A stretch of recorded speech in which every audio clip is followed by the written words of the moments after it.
آپ دیکھتے ہیں نا، کیا کسی مولوی کو یہ سنتے ہوئے دیکھا ہے آپ نے کیا فلم دیکھنے مت جائیے حرام ہے؟ کیا کسی مولوی کو، کسی مفتی کو یہ فتویٰ دیتے ہوئے سنا ہے کہ آپ شراب خانے میں مت جائیے، شراب پینا حرام ہے؟ کیا حضور یہ بھی ہم نے نہیں سنا؟ کیا کسی مفتی مولوی کو یہ کہتے ہوئے سنا ہے کہ آپ فلاں جگہ مت جائیے، فلاں جگہ خراب کاری ہوتی ہے، پارک میں مت جائیے، وہاں جانا حرام ہے، وہاں جانے سے یہ ہوتا ہے؟ کبھی کسی مفتی کو سنا ہے؟ کیا حضور زندگی میں نہیں سنا ہے، مگر یہ ضرور سنا ہوگا کہ ان شیعوں کی مجلسوں میں مت جائیے، وہاں جانے سے یہ ہوتا ہے، وہاں علم مت دیکھیے، کیا حضور علم دیکھنے سے نکاح ٹوٹ جاتا ہے؟ کیا مجلس میں مت جائیے، وہاں یہ ہوتا ہے، وہاں خون پلاتے ہیں، وجالے پتہ نہیں کیا کیا آپ دیکھیں گے۔ اس کی وجہ جانتے ہیں کیا ہے؟ اس کا ریزن کیا ہے؟ اب آپ دیکھیے گا، خدا کی قسم محظوظ ہو جائیے گا۔ اصل میں مسئلہ یہ ہے کہ کبھی شراب کے بارے میں کوئی مفتی نہیں کہے گا، کبھی پارک کے بارے میں کوئی مفتی نہیں کہے گا، کبھی شراب خانے کے بارے میں کوئی مفتی نہیں کہے گا، مگر جب بھی کہے گا وہ عزاداری ہی کے خلاف کہے گا۔ اس کی وجہ یہ ہے کہ جو فلم دیکھنے کے لیے گیا ہے اس کی گارنٹی ہے کہ وہ گھر واپس ضرور آئے گا، جو شراب پینے کے لیے گیا ہے اس کی گارنٹی ہے کہ وہ شراب پی کر گھر ہی آئے گا، مگر جو ایک بار عزاداری امام حسین میں آ گیا اس کی گارنٹی نہیں ہے کہ وہ واپس آئے گا۔ صلوات پڑھے محمد والے۔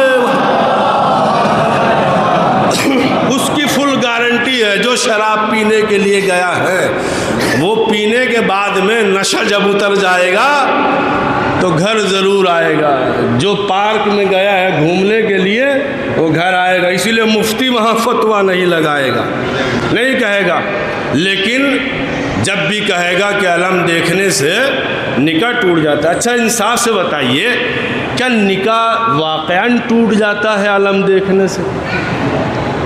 پہلے تو اس مولوی کو پکڑا جائے کہ اتنا کچا اس نے نکاح کیوں پڑھایا ہے۔ ارے غور نہیں کیا ہے آپ نے؟ پہلے اس مولوی صاحب کو پکڑا جائے کہ اس مولوی صاحب میں اتنی طاقت نہیں تھی کہ چند صیغے بھی نکاح کے بہترین داخل کر دیں اور کہیں کہ حضور اب یہ نکاح نہیں ٹوٹے گا۔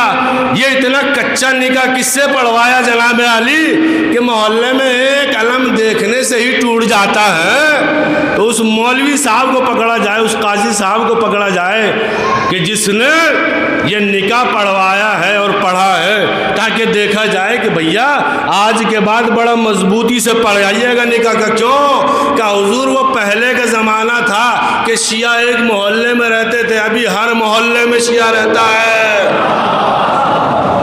ہر محلے میں ہے، کہاں کہاں۔ اچھا اگر کسی کا ٹوٹ بھی گیا اس کے بچوں کا کیا ہوگا؟ خدا واقعاً اللہ ان پر رحم نازل کرے، اور جڑے گا بھی نہیں یہ بھی گارنٹی ہے کہ نہیں، پھر حلالہ ہوگا۔ یہ سارے مسائل پیش آئیں گے۔ عزیزان گرامی یاد رکھیے گا، دین کا مذاق بن گیا۔ دین سننے اور سمجھنے کا نام ہے۔ قرآن کہتا فلا یعقلون فلا یتدبرون، قرآن صاحبان عقل کی کتاب ہے، یعنی قرآن خود فیصلہ کر رہا ہے کہ میں جو کتاب ہوں وہ عقل مندوں کی کتاب ہوں، پاگلوں کی کتاب نہیں ہوں۔ لہذا قرآن کو پڑھو، قرآن کو سمجھو۔ ایسے ہی کیسے نکاح ٹوٹ جائے گا کہ صرف علم دیکھنے ہی سے نکاح ٹوٹ گیا؟ اگر تعزیہ دیکھا تو پھر تو یہ صاحب مر ہی جائیں گے۔ تعزیہ تو علم سے اور بہت زیادہ بڑا ہوتا ہے حجم، تب تو ان کو غش آ جائے گا، غش کے مارے پڑے رہ جائیں گے۔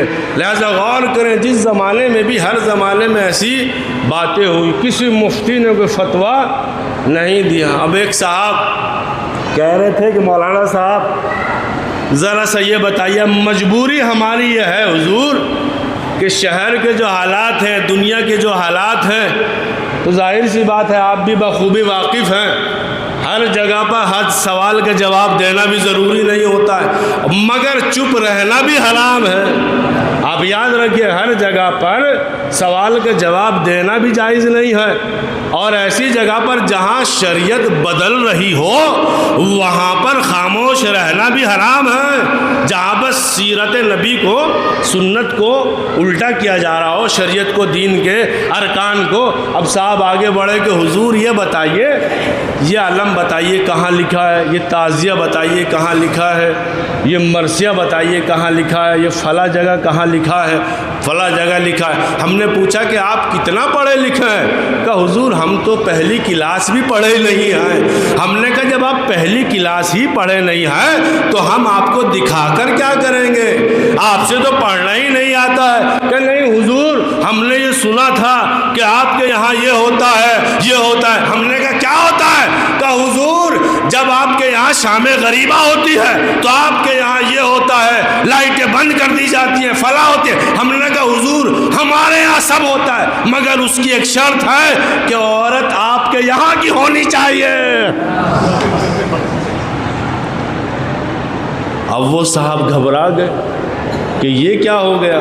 ہم نے کہا سنیے، مرحلہ در مرحلہ ہے، ہر ایک چیز کا جواب کتاب میں نہیں ہوتا ہے، اور کتاب میں اگر ہوتا ہے تو وہ صاحبان کتاب کے لیے ہوتا ہے، وہ تم جیسے پاگلوں کے لیے نہیں ہوتا ہے، کیونکہ شریعت نے پہلے ہی یہ قانون بنا دیا کہ میں اس پر لاگو کی جاؤں گی کہ جس کے اندر عقل و شعور ہوگا، لہذا شریعت پاگل کے لیے نہیں ہے۔ صلوات پڑھے محمد والے۔